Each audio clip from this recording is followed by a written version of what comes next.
And I think it's worth saying that I made this argument very firmly, and I truly believe it, that we are living right now through the 21st century Holocaust in Gaza. That Israel is committing a Holocaust and using many of the same tactics, many of the same logistics, the ethno-supremacist logic, the rhetoric of justification, and the same exact brutal techniques of all-out assault on a people based on their religion and ethnicity that the Nazis did. I think Netanyahu is the closest thing that 21st century world has to Hitler, and I think we are living through a genuine a Holocaust. And the images are one for one. The numbers are different because there's not as many Palestinians as there were European Jews. In Palestine, there's only, 2.1 million Palestinians in Gaza. And there were obviously many millions of Jewish people throughout Europe. So the numbers are different, but numbers aside, it's the same exact fucking process occurring. Man, and on some crazier life level, like people would be like, man, isn't it crazy that it's the Jews doing the new Holocaust? But in my mind, I was like, no, shit like that makes sense to me. Because that is a response from a society where something like that happened to them. Yeah. Like you talk about all these countries, like a lot, like people, these third world countries that have been war torn and stuff like that, and they're barbaric. Look at all the shit they've done, but look going back to what happened in colonization, what has happened to them. That stuff makes people be in a certain way to every type of person that's there. Like, and it's so no excuse of it whatsoever. Not saying that, but it's just like people say it's crazy. I go, no, that's the way kind of shit works. Even Nazi Germans are thinking of themselves in terms of the victimhood after World War I and the unfair fair deal that they got, and how they were being plundered and exploited and taken advantage of and basically bullied, and and then the fascist thing emerges where we need to take care of ourselves, we need to protect ourselves, we can't depend on the world order to protect us, and in the heart of Judaism is this conflict between the Jewish identity as a history of people who have survived pogroms and many holocausts and genocides and have been kicked out of everywhere they've been for 2,000 years, and who actually see themselves more in the Palestinians than they do in the Israeli state, right? There's that whole element of Judaism around the world that is pushing forward on that. Jewish Voices for Peace are a major organization that has that entail. Like, no, my Judaism makes me oppose this.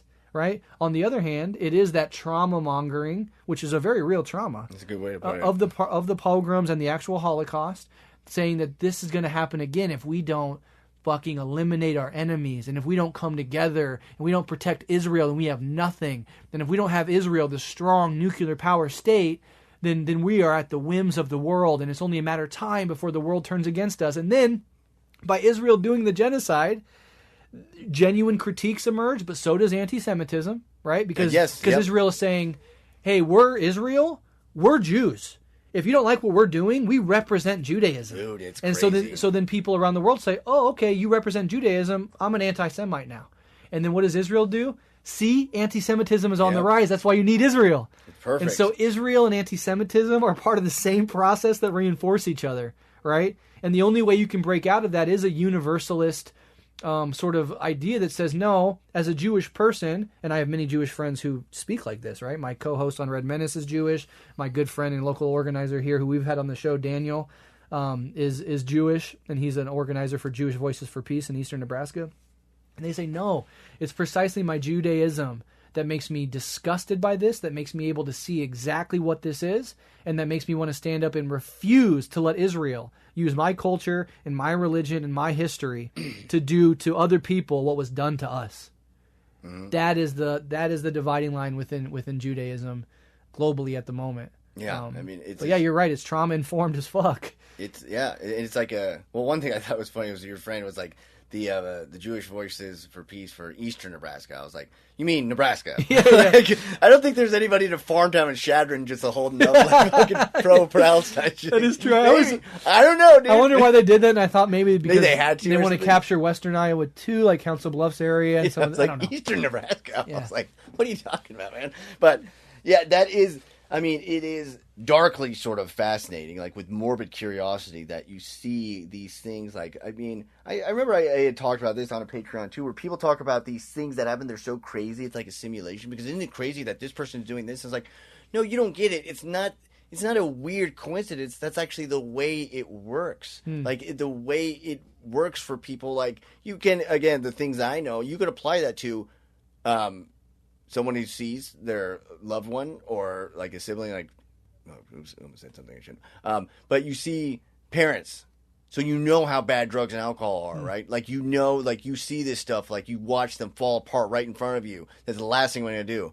No, usually it might be the first thing you're going to do. And you're like, how does that even, isn't it crazy that it's like, no, that's actually part of the mechanism. Like that's how the human brain is affected by that. And socially, the collective social human brain is even weirder. And that's like, because it's amazing because it begets each other. Because that's one thing I think too is just, what is so, again, a sort of cognitive dissonance that goes along with the anti-Semitism, because I'll tell you one thing, it's fucking crazy the amount of anti-Semitism that it's like cancel culture or whatever, the craziness of what people can post that I just see out there, like, and not from my friends, but go on X. It's just like 50% of what you see is like insane Nazi shit. And it's like it's so weird because yes, isn't it perfect? You could be like, oh, we need to back off. Look at all this. Look at this shit. Like, this is, you know what? Here's the best part. It is you who are trying to do this to us because you want us to give up the same way that we had to acquiesce to the way things were. And it's like this perfect sort of Rube Goldberg machine of orchestrating the same exact thing to happen over and over again. The best thing in the world for Netanyahu and the Israeli government is for anti-Semitism to flourish. Let it flourish all around the world, because then Israel can present itself as the only safe haven and can use it to justify its actions. And that's then it bleeds over into, oh, we're doing a real-life Holocaust and ethnic cleansing, like we're a settler colonial apartheid state, all the things that you were taught were bad in the world. If you critique that, then we're going to play into liberal identity politics and accuse you of racism. You're anti-Semitic.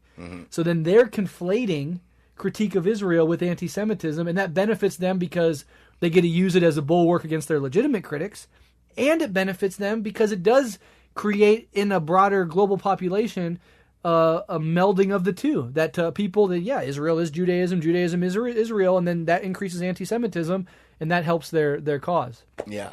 So it's so fucking grotesque. And this whole, and okay, then there's this other layer where, anti-Semitism is real, and, it's always been a problem, and it's certainly in the wake of this being a globally central event, that there has been an increase in anti-Semitism, but then that is used as if it's more of a serious issue than the actual Islamophobic Holocaust happening, right? Like they say, then the discussion becomes about this concerning rise in anti-Semitism as opposed to the actual genocide occurring that Israel is imposing with full U.S. support on the Palestinian people. And that's how liberal Zionists, like liberal supporters of Israel, which is an illiberal state, it's an ethno-supremacist state, it's against all the fucking core beliefs of liberals, the way that liberals protect that project, which is a far-right project, is to engage in the centering of anti-Semitism as the predominant and main thing we need to be focused on, which is a veil that kind of hides and obscures the real thing that we should be focused on, which is the actual fucking Holocaust that's occurring right now as we speak, right? And so it's just it's a grotesque thing. But I really want to emphasize, and maybe you have thoughts on this, to be a liberal Zionist is a contradiction in terms. Liberalism is about plurality, universal rights, constitutional rights for all minorities, right? A liberal will critique Jim Crow South America because they do not believe that, they believe in multiracial democracy. They don't believe in second-class status for somebody based on their inborn traits, right? A liberal would have no problem making that argument. Then you go over to Israel, and Israel is Jim Crow. It's an apartheid state with second-class citizens, and they're engaged in, and that's only the Arab Palestinians living within Israel. The ones that have been pushed out into places like Gaza or in the West Bank are not even second-class citizens. They have no rights. Israel controls how much calories come into Gaza. They restrict aid from going into Gaza. You can't leave Gaza. It's an open-air prison camp, right? You're not allowed to even leave it and go somewhere else. They bomb it. They take food out of it. And they do so because they want an ethno-supremacist state.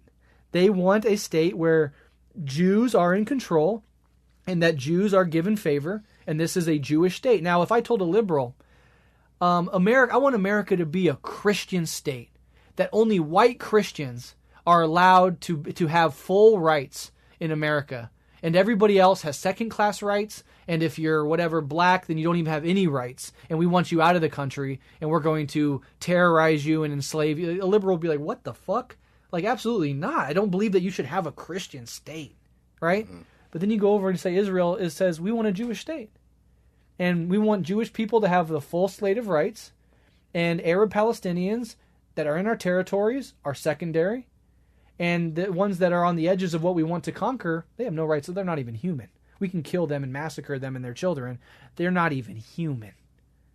And then liberal Zionists now have to be like, how do I defend that project? Using my liberal ideology. And they can't do it. And that clash, that cognitive dissonance, creates the absurdity of liberal Zionism.